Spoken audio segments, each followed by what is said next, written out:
సింహాగర్జన రోజే నిరాహార దీక్ష ఎన్ని రోజులైతుంది? ఎందుకు ప్రభుత్వం మొండి వైఖరి ఇలా మీరు దిగచ్చే అవకాశం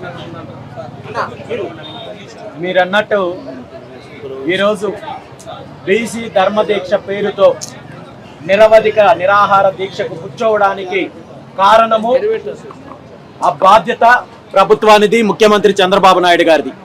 ఎందుకంటే బీసీలకు సంబంధించిన న్యాయపరమైన 5 డిమాండ్లను పరిష్కరించాలని చెప్పి గత ఫిబ్రవరి 22వ తేదీన బీసీ సింహగర్జన పేరుతో ప్రభుత్వాన్ని డిమాండ్ చేసి గడువు విధించి అల్టిమేటం విధించినప్పటికీ కూడా న్యాయపరమైన డిమాండ్లను నెరవేర్చడంలో ఏ రాష్ట్రంలో 3 కోట్ల మందికి పైగా ఉన్న బీసీల యొక్క సమస్యలను పరిష్కరించడంలో ప్రభుత్వానికి ఏమాత్రం చిత్తశుద్ధి లేకుండా, ఏమాత్రము దీని మీద కనీసము ఆ దిశగా ప్రయత్నం చేయకుండా ముఖ్యమంత్రి చంద్రబాబు నాయుడు గారు బీసీలను వంచే ప్రయత్నం చేస్తున్నారు, బీసీలను మోసం చేసే ప్రయత్నం చేస్తున్నారు.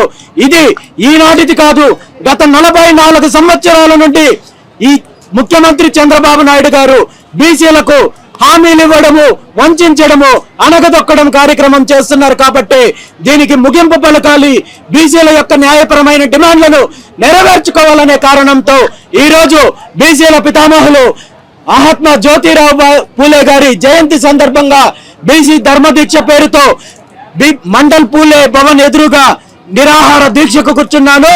ప్రభుత్వం స్పందించి ఈ 5 డిమాండ్లను నెరవేర్చేంత వరకు కూడా ఈ దీక్ష కొనసాగుతుందని చెప్పి ఈ సందర్భంగా తెలియజేస్తున్నాను. కార్పొరేషన్లు ఏర్పాటు చేస్తుంది, ఎందుకు ఈ దీక్షలు ఇవన్నీ ఎందుకు అనుకోవచ్చు? కార్పొరేషన్లు కూడా ఏర్పాటు చేస్తుంది కదా. కార్పొరేషన్లు ఏర్పాటు చేస్తున్నారు, వాళ్ళ కార్యకర్తలకు పదవులు చూపిస్తున్నారు తప్ప ఈ కార్పొరేషన్ల వల్ల బీసీలకు కనీసం ₹1 కూడా నిధులు కేటాయించకుండా ప్రభుత్వం మోసం చేస్తోంది. ఇది గత ప్రభుత్వాలు మోసం చేశాయి, ఇప్పటి ప్రభుత్వాలు మోసం చేస్తున్నాయి. కాబట్టి ఖచ్చితంగా వెంటనే నిధులు కేటాయించాలి. అదేవిధంగా చంద్రబాబు నాయుడు గారు ఇచ్చిన హామీలు, బీసీలకు ఇచ్చిన హామీలను నెరవేర్చాలి. బీసీ రక్షణ చట్టం తీసుకురావాలి.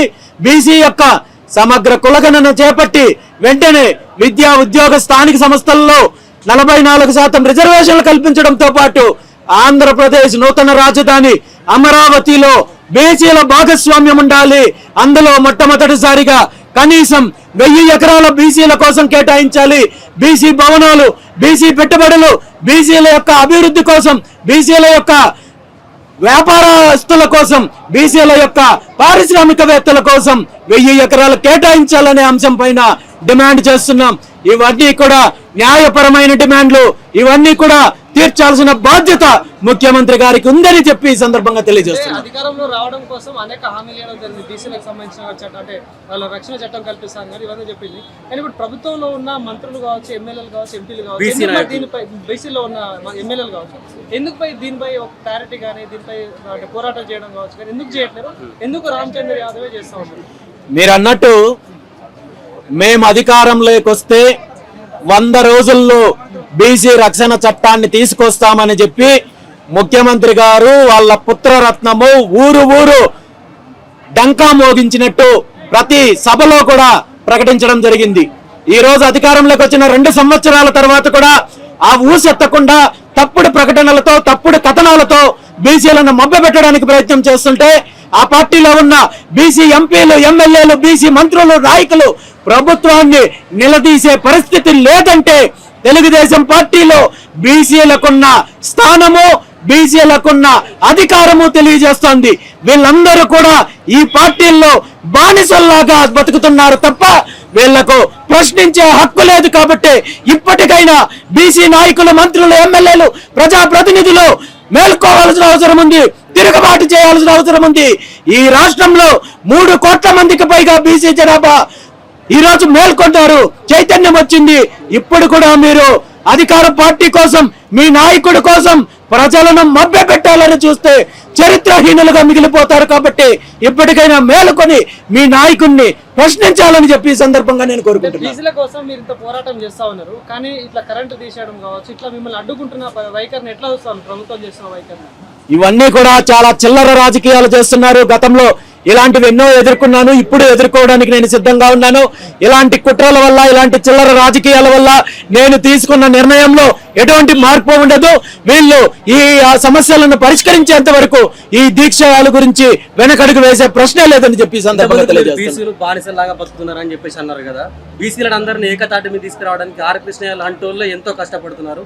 రామచంద్ర యాదవ్ వల్ల అవుతుందా అని ఒక ప్రశ్న మొదలైంది. ఖచ్చితంగా 100% బీసీలలో మార్పు మొదలైంది, బీసీలలో చైతన్యం వస్తోంది.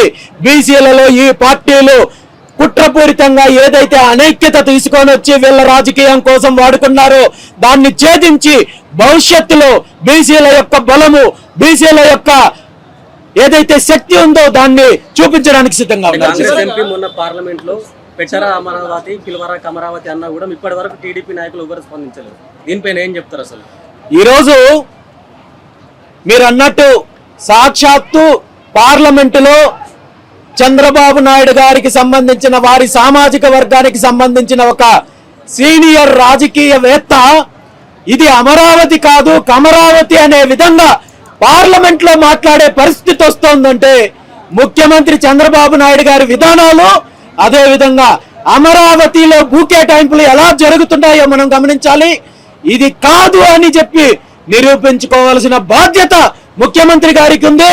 నిరూపించుకునే అవసరము ఈ రోజు బీసీలకు 1000 ఎకరాలు కేటాయించడం ద్వారా ముఖ్యమంత్రి గారికి వచ్చింది. కాబట్టి దాన్ని నిర్ణయం తీసుకోండి, లేదంటే ఈ రాష్ట్ర ప్రజలకు మీరే నిర్ధారణ చేసినట్టుంటుంది.